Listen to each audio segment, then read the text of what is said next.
Individuals who exhibit a high need for control and dominance often have an inherent desire to exert power over others. This need for power can stem from a deep-seated fear of losing control, or a desire to validate one's self-worth. The control exerted over the children in the alleged crime may reflect a need for dominance and control, possibly stemming from feelings of inadequacy or powerlessness. Control and dominance are multifaceted concepts that can manifest in various forms, and can be driven by numerous psychological and environmental factors. Do you have a passion for sharing captivating stories? Have you ever considered launching your own podcast or channel to bring content to life? Or maybe you are already an established content creator looking to increase your efficiency. If so, today's sponsor is a game changer for both current and aspiring content creators like you. Meet Avi, the ultimate voiceover cleanup solution tailored for content creators. Avi revolutionizes your content creation process, making it seamless and efficient. All you need to do is upload your raw audio file to Avi's platform, and their state-of-the-art AI technology will work its magic. Avi effortlessly removes pauses, duplicate words, and other imperfections, delivering perfect audio every time. And the best part is that it's free to try. I have personally used Avi and can confirm that it is a game changer. Making videos has never been easier. With Avi, you can focus on what truly matters, researching, scripting, and narrating the enthralling stories that keep your audience on the edge of their seats. Let Avi handle the technical side of things so you can unleash your creativity. Visit avi.ai to learn more and experience the magic of flawless audio. Link in the description below. Now let's dive back into the video. In today's video, we're going to explore the case of Henry Dinkins, a man with a complicated past who has committed the unthinkable. In the quaint town of Davenport, the sun sets, casting long shadows on the streets. Aisha Langford finishes her shift at Checkers, a local eatery near the junior high. The weight of the days rests on her shoulders, especially recalling the moment her son DL expressed a desire to spend time with his father, Henry Dinkins. Henry, a man with a past filled with complexities, has been a distant figure in DL's life. Aisha and Henry's love story was quick, leading to Aisha becoming pregnant. However, Henry was never the present and supportive father she had envisioned. His sporadic appearances in DL's life were more of an absence than a presence. Earlier that day, a chance encounter with Henry at a local store had led to an unplanned decision. DL would spend some time with his father. Mixed feelings of relief and apprehension filled Aisha. She hoped this would be an opportunity for the father-son duo to reconnect. Yet she couldn't shake off the unease stemming from Henry's unpredictable nature. Aisha's thoughts then shift to her other children, in particular, Briasia, who we will refer to as Bri. The bond between DL and Bri is profound. They are inseparable, their connection often described as being attached at the hip. Bri's wishes to accompany her brother to Henry's place had been met with Aisha's hesitant agreement. Henry's residence, shared with his girlfriend Andrea, is a cozy apartment near Costco. Andrea is a diligent employee at AT&T, often finds herself working from the comfort of their home. Tonight she's in the kitchen, preparing a meal, anticipating a peaceful evening with the kids. However, Henry seems distant, his mind elsewhere. The evening in the apartment is a mix of normalcy and underlying tension. As the sun sets, the children, Bri and DL, find comfort in the familiar routine of video games and dinner. Bri, with her innocent curiosity, is drawn to Andrea's work desk, intrigued by the tasks she performs for AT&T. The two bond over the intricacies of Andrea's job, while DL immerses himself in the virtual world of his games. Henry, the looming figure in the room, occasionally interjects with time limits and reminders of bedtime. As the night deepens, Aisha, the children's mother's phone lights up with a message from Bri. Quote, "Good night, Mommy, I love you," end quote. A smile graces Aisha's face, her heart warmed by the thought of her children being safe. Unbeknownst to her, this innocent message would be the last she'd hear from her daughter. The clock ticks closer to midnight. The apartment is enveloped in silence, with Andrea and the kids lost in slumber. But Henry is restless. In the early hours, Andrea awakens with a startle. She ventures into the bedroom, her heart racing. The sight that greets her is unsettling. While DL remains asleep, Bree's side of the bed is eerily empty, the covers neatly folded back. Panic sets in. The door to the apartment creaks open, breaking the tense silence. Henry steps in, his demeanor evasive. Andrea's questions about Bree's whereabouts are met with vague responses. Henry's actions, rummaging through the closet and avoiding Andrea's gaze, only heighten her alarm. Andrea peeks out the window and sees Bree standing outside by the car. On one hand, she's confused, but on the other, there's a sense of relief. Henry swiftly leaves the home again with Bree. When Henry comes back, there is no Bree in sight. Andrea has no idea what to do or how to react. The following day, the police department becomes involved. Is this your home address? No. What's your address? It's down by Ralston Carino. Just the guy just... Yeah, I just know that. You don't know your address? I don't know the full address. Do you know your phone number? Hell no, I don't even know that either. I swear to God, I don't. Henry, you don't know where your daughter is, you don't know your address, and you don't know your phone number. No, for real. I'm finna give it to you now.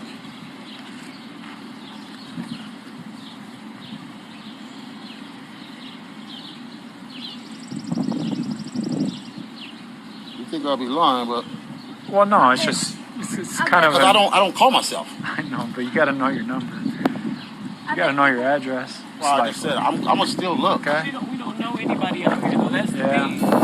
Okay. She would have never. She would have never. First of all, she would have never woke up at 8 o'clock in the morning, and she would have never. What you mean? 8 o'clock in the morning? I'm just saying. That ain't what I She said. I definitely never was- I know said. you Guys, didn't guys, say that. this isn't the time to fight. Exactly. I don't give a fuck about you walking. You lost her though. How did you lose? Because you was watching her, Henry. What do you mean? But, hey, I'm gone, sir. Come on, D. listen to me. I'm gone. Well, you guys gotta come together right now. This isn't a time to fight about it. Okay? So, well, hey, if you... Well, how am I supposed to... What do you want me to do? I got everything, bro. I got nothing. See how she stepped on me. You know what I I'm mean, saying? I got no picture. I got no... What do you want me to do? What am I supposed to do? Right. You know what I'm saying? I get All it. I can do is Henry, look. I get it. I get All I it. can do is look. I get it, Henry. The community is on edge. The disappearance of a young girl, the involvement of her own family member, and the mysterious vehicle paint a grim picture. The search for Bree intensifies, with every lead, every witness account, and every piece of evidence bringing the authorities closer to the truth. The quest for justice for Bree begins, and the community awaits answers. 8 months elapse, and at last, Bree's body is discovered in a secluded pond, revealing the harrowing truth of her demise. She bears gunshot wounds on her jaw and back. The pond, hidden by the casual gaze of passerby, is situated off the road separated by a ditch. One evening, as the sun dips below the horizon, a man shares a beer with a friend, and the conversation inevitably drifts to the grim discovery of Bree's body.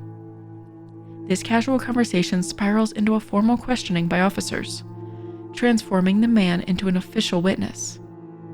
He recounts a night almost a year ago, when he aided a stranded motorist near the location where Bree's remains were found. The witness navigated the road at the early hour of 4:30 a.m., encounters a man, frantic and desperate, leaping in front of his vehicle. The man pleads for his assistance to pull his car from the ditch. Obliging, the witness extends his help to the stranded individual, who is later identified as the defendant, Henry. Once the car is removed from the ditch, Henry, in a gesture of gratitude, extends $100 to the witness. The offer is met with a polite decline, the witness suggesting, "Keep it and do something nice for someone else." Days after Bree's disappearance, the air is tense as Henry is apprehended and charged with violating sex offender registry requirements. His failure to update his address and his illicit contact with minors marking him with guilt. He remains confined, the jail walls closing in as he awaits trial on these charges. In a parallel unfolding of justice, Henry faces the formidable charge of kidnapping Bree. To gain clearer insight into the timeline, let's revisit the sequence of events. The children were enjoying a sleepover at Henry's residence, eventually retreating to bed. In the middle of the morning, Henry escorted Bree away from the home for a while. He, along with Bree, made a brief return to the residence to retrieve a few items from his closet before departing once more. Subsequently, around 4 a.m., Henry returned without Bree to the residence and collected DL. Their journey led them to Walmart and then to the wooded vicinity of the pond. Eventually, they made their way back to the residence, this time without Bree. Now let's take a closer look at the testimony of the victim's mother. Aisha, the mother, takes the stand, her voice steady. She recalls the day she ran into Henry at the Quick Stop on July 8, 2020. They exchanged numbers and Henry offered to take their son, DL, for a couple of days. Aisha felt comfortable with this agreement, given that DL looked up to Henry as a father figure. However, she had no intention of letting her daughter, Bree, spend time with him. The prosecutor asks about the nature of her relationship with Henry. Aisha admits they dated for about a year or two when she was 18, and she believed he was in his late 20s. She later found out he was much older, with a 19-year age gap between them. Their relationship ended a few months after she became pregnant with DL. Aisha describes Henry's sporadic involvement in their child's life. He would occasionally attend family cookouts by the river, and that's where she met Andrea, a woman Henry introduced her to. Aisha's testimony paints a picture of a complex family dynamic.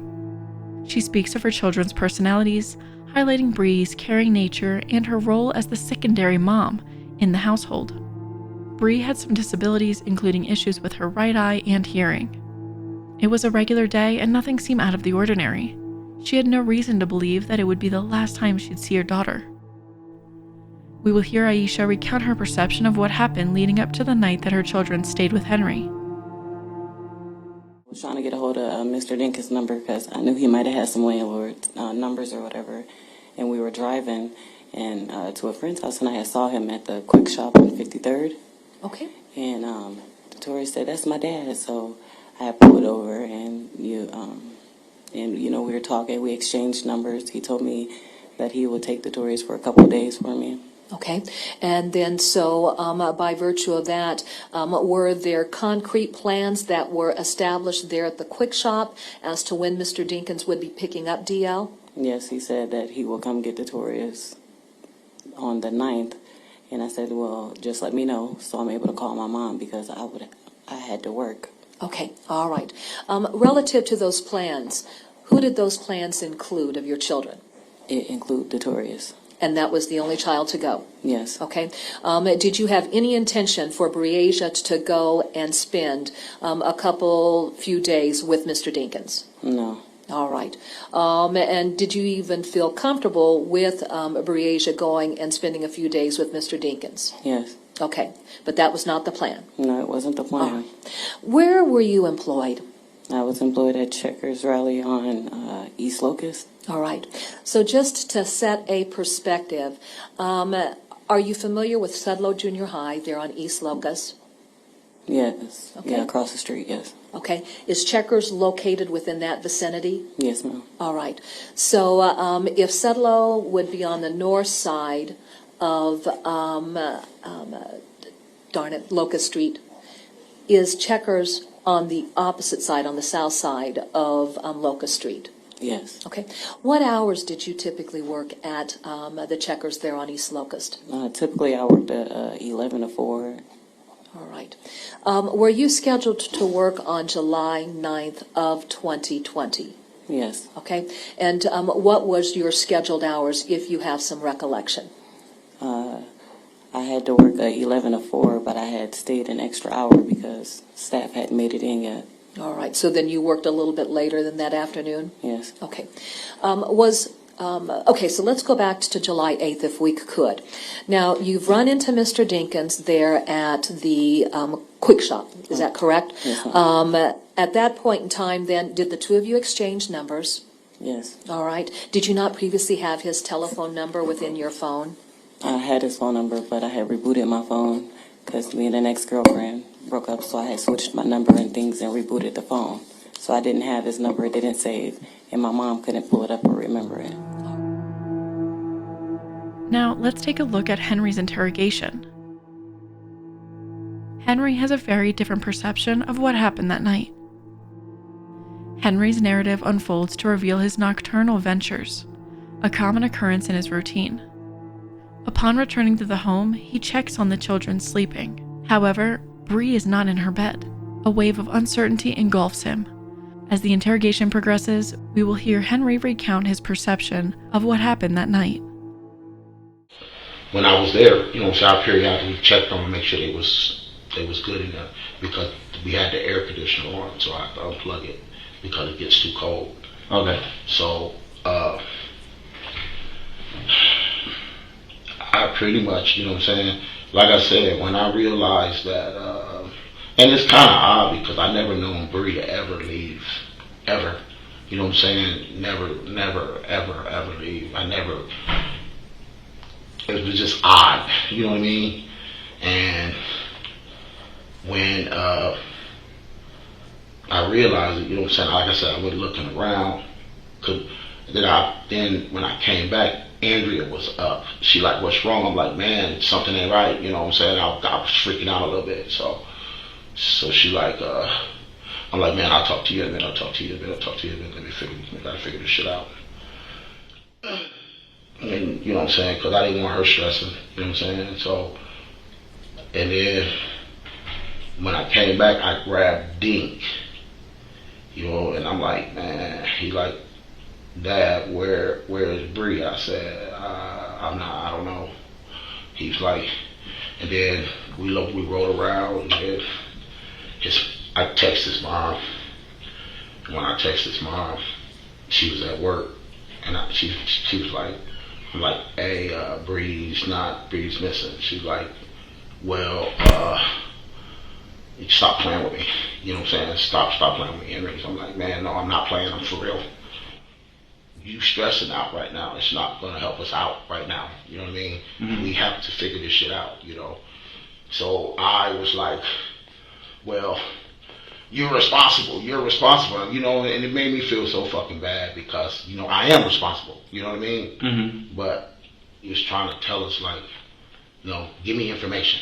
I'm like, who? The officer. Gotcha. He was like, give me information, Aisha, she was so mad she didn't even want to give him information.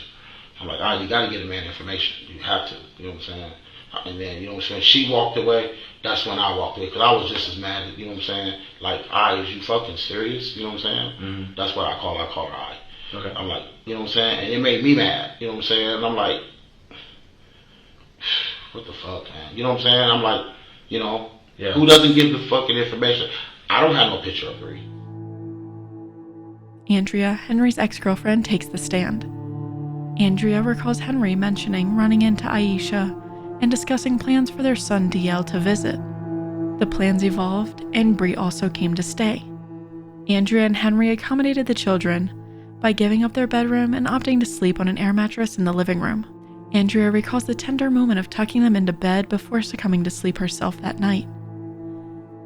A wave of concern washes over her when she later discovers Bree's empty bed. In the early hours of the morning, at around 3:30 a.m., Henry returns to the apartment, his demeanor shrouded in silence. Aisha, filled with questions about his whereabouts and Bree's location, finds her inquiries met with a wall of silence. As Henry rummages through the closet, Aisha peers out the window and spots Bree, standing beside Henry's maroon Chevy Impala, draped in a large white shirt belonging to Henry. Without a word, Henry grabs something from the closet and leaves the apartment once again, leaving his cell phone behind. We will hear Andrea recount her perception of the night's happenings. What room were you located in? Living room. Okay. When you stayed up, did you turn the lights on? No. Describe then the environment within the apartment. So when I got done going to the bathroom, it was dark. No lights, nothing was on. And then, like a half hour later, I hear a key. And then heard someone softly coming up the stairs. I guess he thought I was asleep and didn't expect me to be up. And when I saw him, he had on a whole different outfit. So I don't know. All right. Let's talk about the description of his outfit. Do you recall what Mr. Dinkins was wearing when you fell asleep? I do. What was he wearing when you fell asleep? Kind of like a white beater and colorful shorts, like white, blue, and pink. All right. And then when he came up the stairs, what do you remember, if anything, about what he had on? I would say like a white t-shirt and some blue shorts that look like bandana pattern and some sneakers. Do you recall the color of the sneakers? I do not. That's all right. When he got to the top of the stairs, what was his reaction to seeing you sitting up? He was kind of surprised, kind of shocked. Okay. Was there any dialogue that you initiated with Mr. Dinkins? I tried. Tell us about that. I was like, what's going on? Where are you going? What's going on? And he's like, I'll be back. And about the time we're talking, he's inside the room in the closet grabbing something. What is he grabbing? I do not know. But while he's grabbing that, I looked out the window and saw Bree outside of the car. So now my heart's like, okay. She is with him, she's safe, but yeah, it just seemed weird to me, but I didn't know what to say. Andrea has more questions than answers at this point, and Henry is not giving her the peace of mind she wants. When Henry departs once more, this time he is accompanied by DL. After a period of absence, he returns to the apartment. As the car rolls up, Andrea approaches, seeking clarity amidst the confusion and fear. We will hear her articulate her swirling emotions of perplexity and apprehension intertwined with her lingering regrets. Did you go up to the vehicle? I did. When you went up to the vehicle, were you able to see who was in the car? I did. Describe what you observed. As him and Detorius, and that's it. Did you see Briasia anywhere within the passenger compartment of that vehicle? Not at all. What went through your mind? Besides my stomach ripping in pieces? Mm-hmm. A lot of things. Okay. Do you want to articulate what went through your mind? Fear, anger, more fear, more anger, confusion, wanting to know what's going on. All right. And was Mr. Dinkins offering any explanation at all? No. What happened next? And then next thing I know, detectives are at my house. Briasia, what's going on? Do you have her? Where's she at? She okay? If not, oh my God. Do you regret not having asked him those types of questions? Every single day. Shortly after Bree's disappearance, DL was interviewed by investigators when he was 8 years old. He recalls waking up in the middle of the night to find both his father and his sister gone. We will hear DL recount during his interview his perception of what he did while he was at his father's house before going to bed. He describes Henry taking Bree into another room by themselves and playing a game together. What was I playing? What game was I playing? Yeah. GTA. Is that Grand Theft Auto? Yep. Okay. Number 5? Yep. And where were you playing that at? In the living room. Okay, who was in the living room with you? Andrea. Andrea, where was your daddy? In the room with Bree. What was he doing in the room with Bree?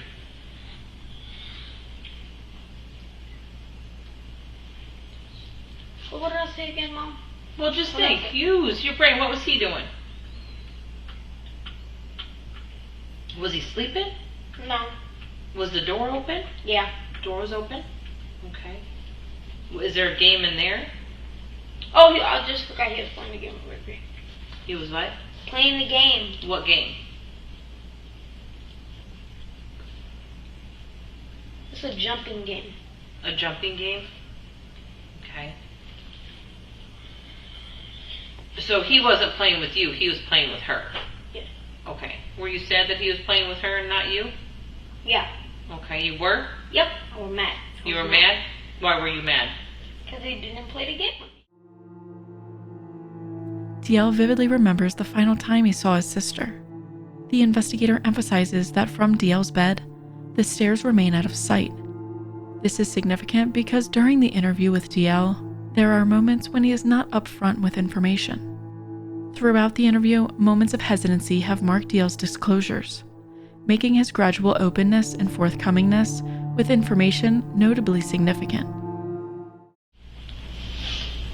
we was playing again for a little bit more, and then we went to bed. And when I woke up, I saw her feet kick me. And then I woke up, and then she was gone. Okay. When you say you saw her, were you in the same bed as your sister? Yeah. And was that the room with the air conditioner? Okay. And where was your daddy at? In the living room. And where was he at in the living room? On the air mattress.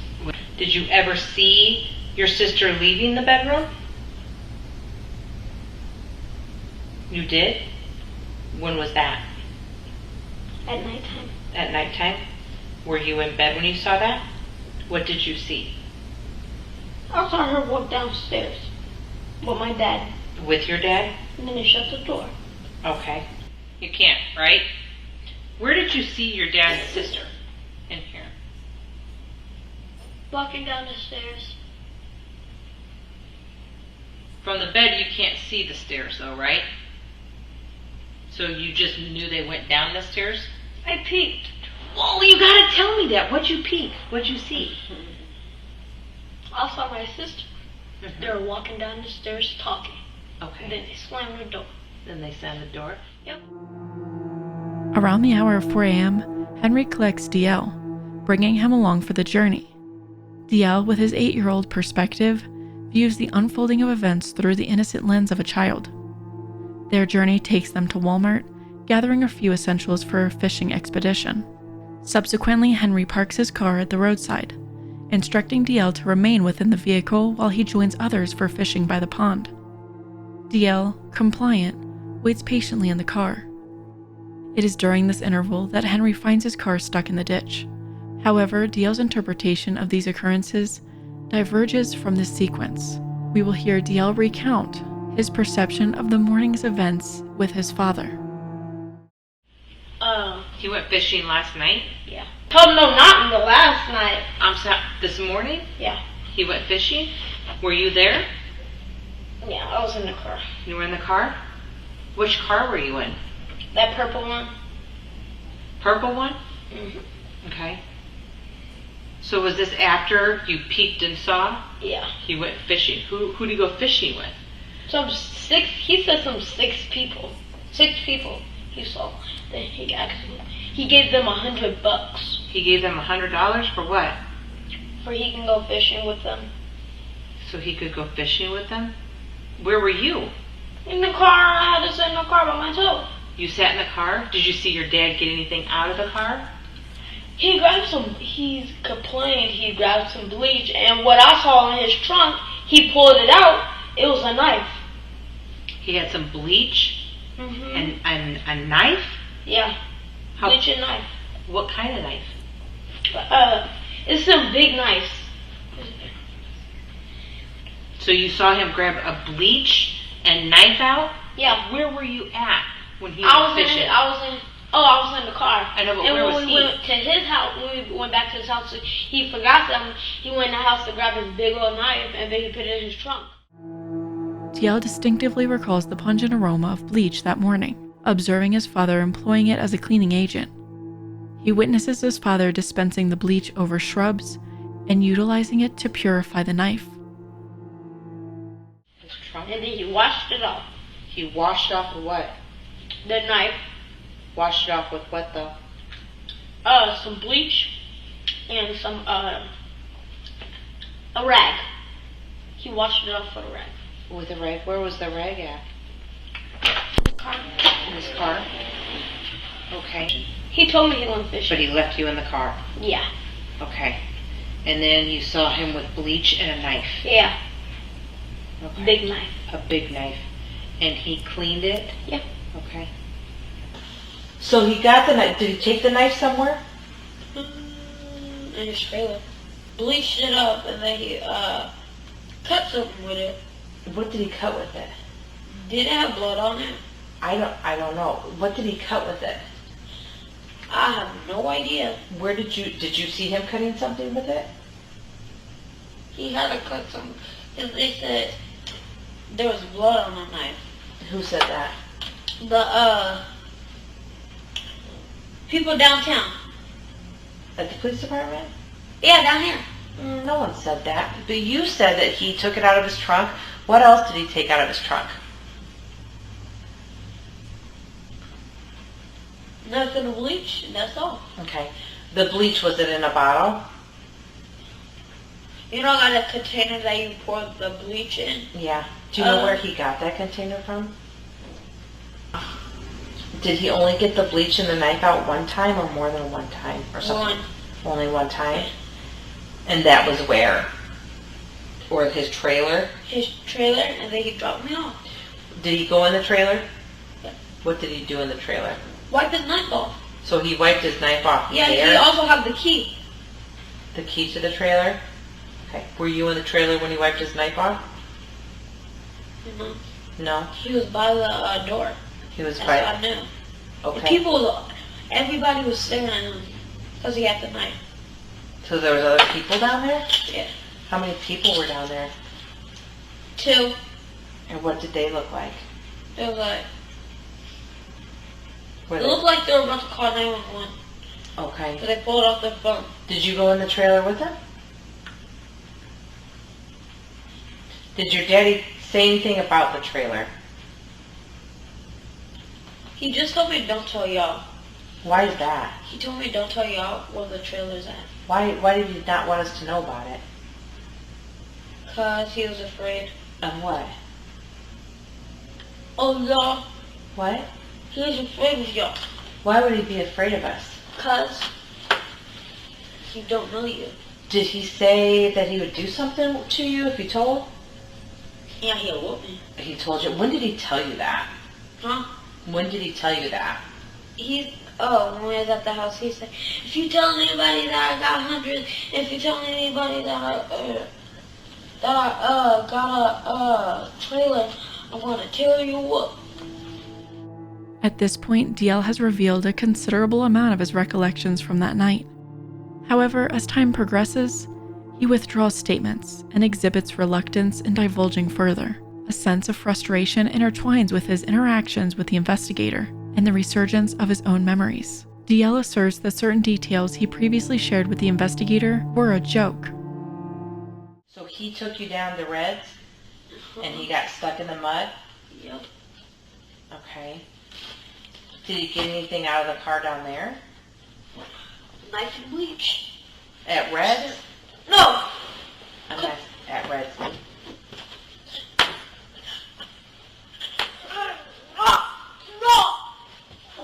So, what is that? Can you get back on the chair for me?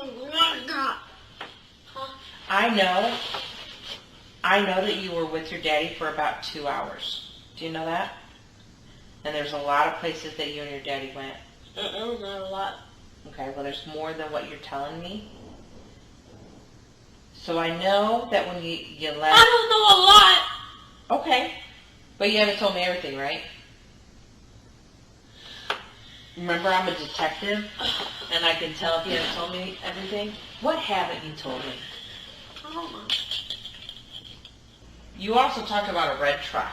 Do you remember that red truck you talked about? I was just kidding. I don't think you were kidding about a red truck. No. We saw one of his orange trucks. Another witness that took the stand was an inmate that encountered Henry in jail. The inmate recalls a specific moment that stands out. As news about Bree's disappearance plays on the TV in the day room, Henry, seated nearby, makes a chilling statement, quote, "They're never going to find her," end quote. While this does not necessarily confirm his guilt, this is just one more element to the case that brought more suspicion to Henry. Henry was found guilty of first-degree murder and first-degree kidnapping. He received a life sentence without the possibility of parole.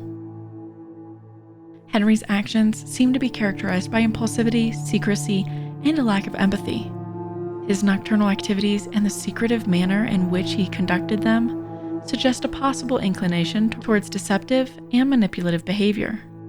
The alleged crime and the subsequent actions, such as cleaning with bleach, indicate a possible attempt to conceal his actions, suggesting a level of premeditation and awareness of wrongdoing. The control exerted over the children in the alleged crime may reflect a need for dominance and control, possibly stemming from feelings of inadequacy or powerlessness.